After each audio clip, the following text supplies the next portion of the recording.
In 1941, as the United States stood on the precipice of the greatest conflict in human history, the American infantryman was armed with a weapon that was less a tool of war and more a piece of industrial art. It was the Thompson Submachine Gun, the Tommy gun. To hold a Thompson was to hold a masterpiece. It was heavy, weighing over 10 pounds, fully loaded. It was crafted from solid blocks of high-grade steel and furniture-quality walnut wood. It felt substantial, invincible, and undeniably American. It was the weapon that had tamed the gangsters of Chicago and was now expected to tame the Wehrmacht in Europe. The soldiers loved it. The generals loved it, but there was a problem. A catastrophic mathematical problem that threatened to derail the entire American war effort before it even truly began. The Thompson was doomed not by a flaw in its performance, but by the perfection of its manufacture. In the early days of the war, a single Thompson cost the US government $225. Adjusted for inflation, that is nearly $4,000 today. It was the Rolls-Royce of submachine guns. But when you are fighting a global war that requires equipping 10 million men, you cannot afford to drive Rolls-Royces. You need Fords. The tragedy of the Thompson lay in how it was made. It was a product of old-world machining. To build the receiver of a Thompson, a highly skilled machinist had to take a solid block of steel and slowly, painstakingly carve it down. They weren't building a gun, they were sculpting it. This process, known as subtractive manufacturing, was horrifyingly inefficient.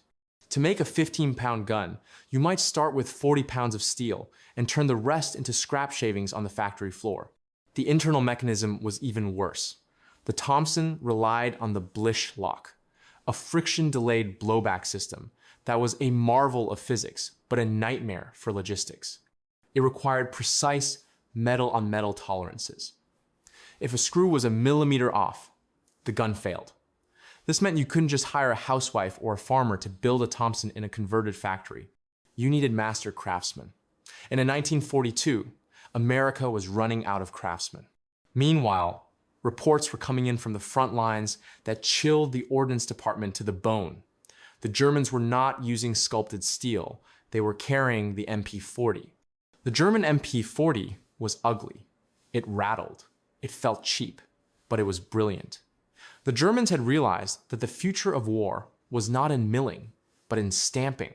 They were taking sheets of sheet metal and punching them into shapes like cookie dough, then welding them together. The MP-40 could be built in a fraction of the time by unskilled labor for a fraction of the cost. The British, desperate and under siege, had gone even further with the Sten gun, a weapon that looked like a muffler with a trigger, costing less than $10 to make. The contrast was humiliating. The United States, the supposed giant of industry, was trying to fight a modern industrial war with a boutique, handcrafted heirloom. The math simply didn't work. The Army estimated they would need hundreds of thousands of submachine guns immediately. At the current rate of production, the Thompson factories would take years to fill those orders. The realization hit the Ordnance Department like a sledgehammer. The age of the aristocrat was over. The Thompson was too beautiful to survive. If the Allies were going to win, they didn't need a gun that looked good over a fireplace. They needed a gun that could be stamped out like a car fender. They needed something ugly, something cheap, and something that would save millions of man-hours. The Thompson was dead. The age of the grease gun was about to begin. The year was 1942. The US Army Ordnance Department was in a panic. They needed a submachine gun that cost less than a pair of boots and could be made faster than a soldier could eat lunch. But the traditional gun manufacturers, Colt, Winchester, Remington, were already running at maximum capacity. Their machines were spinning day and night, and it still wasn't enough. So, the Army did something unprecedented. They stopped looking at gunsmiths and started looking at the assembly line. They didn't call a weapons expert, they called General Motors. Specifically, they called the Guide Lamp Division in Anderson, Indiana. Before the war, the men at Guide Lamp didn't know the first thing about ballistics, rifling, or blowback actions. They made automobile headlights, They made hubcaps. They made bumper guards. They were experts in taking thin sheets of steel, smashing them between massive dies, and welding the pieces together to make cheap, durable car parts. This set the stage for one of the strangest partnerships in military history, the mad marriage between George Hyde and Frederick Sampson. George Hyde was a brilliant gun designer, a man who understood the physics of killing. Frederick Sampson was the chief engineer of the Guide Lamp Division, a man who understood the physics of mass production. When they met, two worlds collided. Hyde wanted a gun that shot straight. Sampson wanted a gun that could be stamped out like a license plate. The challenge was to build a submachine gun with zero machining. No lathes, no milling machines, no whittling down blocks of steel. Sampson looked at the blueprints for a traditional gun and essentially threw them in the trash. He told the Army, if you want this fast, we have to build it like a car exhaust. The design they came up with was radical and, to the eyes of a traditional soldier, absolutely hideous. The receiver of the gun, the main body, was not a solid piece of metal. It was two separate sheets of steel, stamped into shape and then welded together down the middle. It looked like a clamshell. This was heresy. In the 1,940 seconds, you did not times weld times a machine gun. The heat of welding warps metal. It ruins tolerances. Gunsmiths laughed at the idea, claiming the weapon would explode or jam the moment it heated up. But Sampson knew something they didn't. He knew that if the internal parts were designed loosely enough, the outer shell didn't need to be perfect. He designed the bolt to ride on two steel rods inside the shell, meaning the bolt never actually touched the cheap outer walls of the gun. It was an engine piston moving inside a headlight bucket. When the prototype was finished, it was a gray, oily, tubular monstrosity. It had no wooden stock to rest your cheek against. Instead, it had a bent piece of thick wire that looked like a coat hanger. It had no charging handle on the side because cutting a slot for a handle would weaken the stamped steel. Instead, Hyde designed a bizarre crank mechanism on the side that you had to wind back with your finger. When they presented the prototype to the ordnance board, the room went silent. The officers were used to the polished wood and blued steel of the Thompson. What sat on the table before them looked like a mechanic's tool. It looked like the grease pumps used to lubricate the axles of trucks. "It looks like a piece of junk," one officer reportedly muttered. But then they looked at the numbers. To build a Thompson took specialized machine tools that were in short supply and required highly trained labor. To build this new M3, all you needed was a 400-ton press and a guy who knew how to spot weld. Guide Lamp estimated they could churn these out by the thousands, day after day, using workers who had been making headlights just a month before. The Army conducted a firing test. They threw the M3 in the mud. They covered it in dust. They beat it up. And every time they pulled the trigger, the ugly, welded headlight gun fired. The mad marriage had worked. General Motors hadn't just built a gun. They had industrialized the very concept of the infantry weapon. The era of the craftsman was dead. The era of the stamping press had arrived. In the winter of 1943, crates labeled submachine gun caliber, 45 M3 began arriving at American training camps and frontline depots. The soldiers gathered around, eager to see the new weapon that would replace their beloved Thompsons. They pried open the wooden lids, pulled back the oil-soaked paper, and stared in disbelief. Silence fell over the barracks. Then came the laughter. Finally, the anger. To the average GI, the M3 didn't look like a gun. It didn't look like a weapon of war. It looked, quite literally, like a piece of industrial plumbing equipment. It was a gray-green tube of stamped steel with a barrel protruding from one end and a bent piece of wire attached to the other. It had no wooden stock to polish. It had no fine blued finish. It had ugly, raised weld seams running down the length of its body like scars. Almost immediately, the insults began to fly. The most famous nickname, of course, was the grease gun. The resemblance to the mechanic's tool used to lubricate the suspension of a Jeep was uncanny. But the soldiers had other, less polite names for it. They called it the cake decorator, They called it the Woolworth Special, implying it was a cheap toy bought at a discount store. But the name that stung the designers the most was the plumber's nightmare. For the veteran soldiers who had trained with the Thompson, being handed an M3 felt like a personal insult. The Thompson was heavy, yes, but it felt solid. It felt like a weapon that respected the man holding it. The grease gun felt like a stamping from a car factory, which, of course, is exactly what it was. The soldiers hated the ergonomics. The wire stock was flimsy and uncomfortable. If you fired it for too long, the wire dug into your shoulder. In the freezing cold of the Battle of the Bulge, resting your cheek against the bare steel of the stock was like pressing your face against a block of ice. But the biggest source of hatred was the charging handle. On a normal gun, you pull a bolt handle back to load it. But because the M3 was designed to be sealed against dirt, there was no slot for a handle. Instead, General Motors had installed a bizarre, spring-loaded crank on the right side of the gun. It looked like the handle on a fishing reel or a pencil sharpener. To load the weapon, a soldier had to grab this awkward little crank and wind it back. It felt unnatural. It was also the weapon's Achilles heel. In the rough chaos of combat, if the gun was dropped or banged against the side of a tank, the crank handle would often snap right off.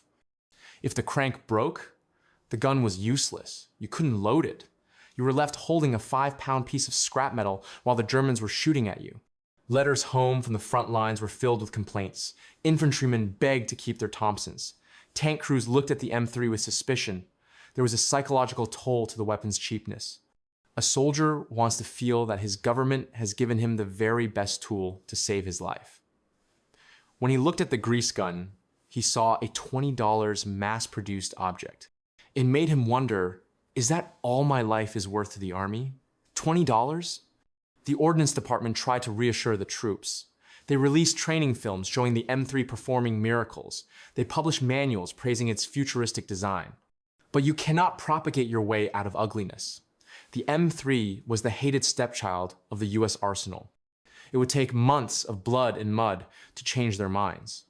The soldiers didn't know it yet, but this plumber's nightmare had a secret. It was ugly, it was cheap, and it rattled. But unlike the beautiful Thompson, the grease gun almost never stopped firing. The hate was about to turn into a begrudging respect. But in 1943, the M3 was the most despised object in the European theater. In the accountant's ledger of World War II, battles were not just decided by bravery or strategy. They were decided by a cold, hard currency: time. To understand why the M3 grease gun was a miracle, you have to look beyond the battlefield and into the factory. In 1942, the United States was hemorrhaging man-hours. Every hour a skilled machinist spent carving a trigger guard for a Thompson was an hour he wasn't spending building an aircraft engine or a tank site. The shortage of skilled labor was the bottleneck that threatened to strangle the arsenal of democracy. The Thompson Submachine Gun was a glutton for time. To produce just one Thompson required complex broaching machines and milling cutters that were in critically short supply. It generated piles of scrap metal, wasted steel that had to be swept up and melted down again. It was an inefficient cycle that the war effort could no longer afford. Enter the grease gun and the staggering math of mass production. When General Motors fully spun up the production line at the guide lamp division, the price of a single M3 submachine gun dropped to roughly $20. To put that in perspective, for the price of ×1 times Thompson, the Army could buy ×11 times grease guns. But the dollar sign was just a symbol. The real miracle was the speed. Building an M3 was not gunsmithing. It was metal origami. A sheet of steel was fed into a massive 400-ton press.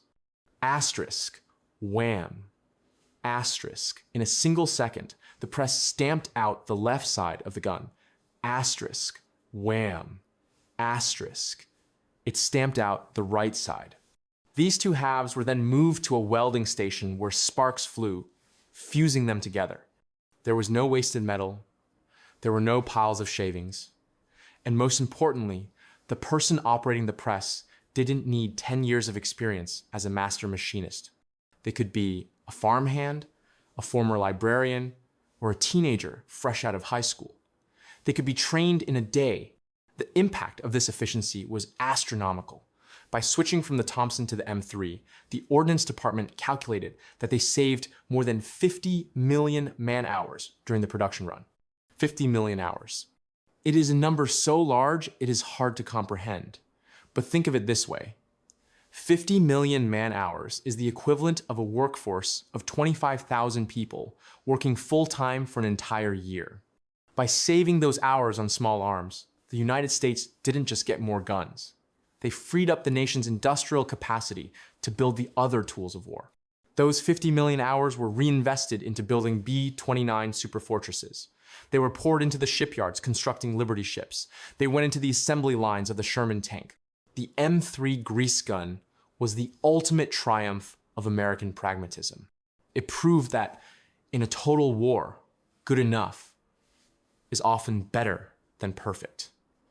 The Germans continued to over-engineer their weapons, wasting precious resources on beautiful machining while their cities burned. The Americans, meanwhile, embraced the ugly, cheap, and fast solution. The soldiers may have sneered at the $20 price tag, thinking the government was being cheap, but they didn't see the big picture. That cheap piece of stamped steel allowed the US Army to flood the world with firepower. It ensured that every tanker, every truck driver, and every paratrooper had a weapon in their hands. The grease gun was an economic weapon, a logistical masterstroke that broke the back of the Axis powers just as surely as any bomb. It was a $20 miracle that bought the Allies the most precious commodity of all, victory. The true test of a weapon is not found in the clean, well-lit laboratories of General Motors. It is not found in the firing ranges of Fort Benning, where the sun shines and the targets stand still. The true test is found in the freezing mud of the Ardennes forest and the rotting, humid jungles of the Philippines. And it was here, in the hell of combat, that the plumber's nightmare finally earned its stripes. By late 1944, the hatred for the M3 grease gun began to shift. It started with a realization among the frontline troops. In the brutal winter of the Battle of the Bulge, temperatures dropped so low that the oil on weapons froze into a glue-like paste. The tight, precision machine tolerances of the Thompson Submachine Gun became a liability. The metal contracted. The mechanisms jammed. The Swiss watch of guns simply couldn't handle the ice. But the grease gun? It didn't care. Because the M3 was built with such loose tolerances, because the bolt rattled inside the housing like a marble in a tin can, the ice and the mud had nowhere to grip. The slop in the mechanism, which the soldiers had mocked as poor craftsmanship, turned out to be its greatest genius. You could drop a grease gun in a mud puddle, kick it across a sandy beach, or leave it in the snow, and when you picked it up and pulled the trigger, it went times bang asterisk. The soldiers began to realize that ugly meant unbreakable. Then there was the sound. The Thompson fired rapidly, a buzzing saw that emptied a magazine in the blink of an eye. In the panic of a firefight, a terrified soldier often sprayed his entire magazine into the sky in 2 seconds, leaving him empty and vulnerable. The grease gun was different. It fired slowly, painfully slowly. Its cyclic rate was about 450 rounds per minute, almost half the speed of the Thompson. It sounded like a chugging tractor. Asterisk, chug, chug, chug, chug, asterisk. At first, the troops thought this was a defect, but in combat, they discovered it was a lifesaver. The slow rhythm meant the gun didn't climb. It was incredibly controllable. A soldier could hold the trigger down and actually keep the sights on the target. Experienced sergeants learned that by tapping the trigger quickly, they could fire single shots with sniper-like precision, something impossible with other submachine guns. The slow gun was actually the more lethal gun. In the Pacific Theater, the M3 found another home.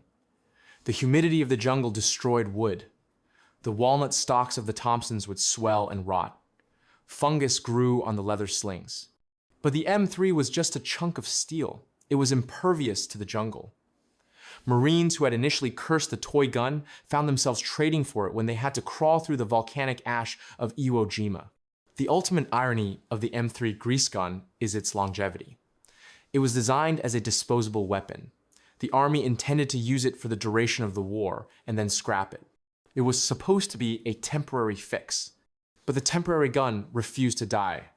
After World War II ended, the beautiful Thompsons were largely retired or sold off. They were too heavy and too expensive to maintain. But the ugly grease gun stayed.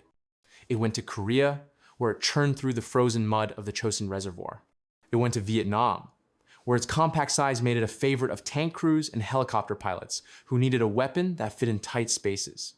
It stayed in service for decades. In fact, when the United States Army rolled into Iraq for Operation Desert Storm in 1991, nearly 50 years after George Hyde and Frederick Sampson designed the gun, there were still M3 grease guns in the hands of tank recovery crews. The weapon that everyone hated, the weapon that looked like a mechanic's tool, outlived them all. It outlived the Thompson. It outlived the M1 Garand. It outlived the men who designed it. In the end, the soldiers stopped calling it the plumber's nightmare. They just called it the greaser. It wasn't pretty. It wasn't elegant. It was a crude, stamped, $20 piece of pipe. But when the world was falling apart and you needed a weapon that would work no matter what, the grease gun was beautiful in the only way that mattered. It brought you home